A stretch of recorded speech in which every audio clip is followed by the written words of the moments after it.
এই যেখানে একটা নাট আছে স্ক্রুড্রাইভারের সাহায্যে এটা কিন্তু আমাদের লুজ দিতে হবে। তো এটা লুজ দিয়ে যদি নিচের দিকে দেওয়া হয় তাহলে কিন্তু দাঁত উঁচু হবে কাপড়। সম্মানিত দর্শক, তো সেলাই মেশিন আমরা যারা ব্যবহার করি অনেকেই কিন্তু অনেক রকম সমস্যা হয়। তো আপনারা জানেন আমাদের এই চ্যানেলে সেলাই কাজ, কাটিং ও সেলাই মেশিন মেরামতের বিভিন্ন রকম ভিডিও আমরা আপলোড করে থাকি।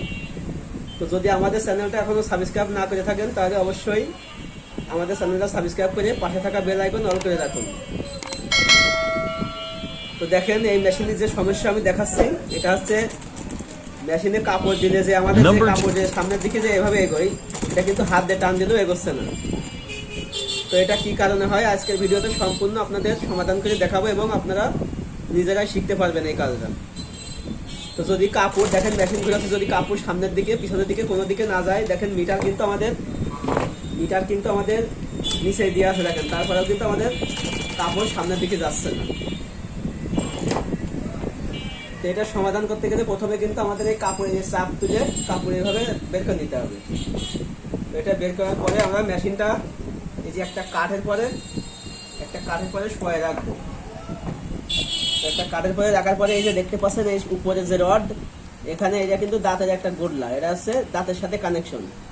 তো আমাদের দাঁত নিচে নেমে গেছে, যার কারণে কিন্তু আমাদের কাপড় টানতে পারছে না বা কাপড় ডেলিভারি দিতে পারছে না। তো আমরা প্রথমে কি করবো, এই যেখানে একটা নাট আছে স্ক্রুড্রাইভারের সাহায্যে এটা কিন্তু আমাদের লুজ দিতে হবে।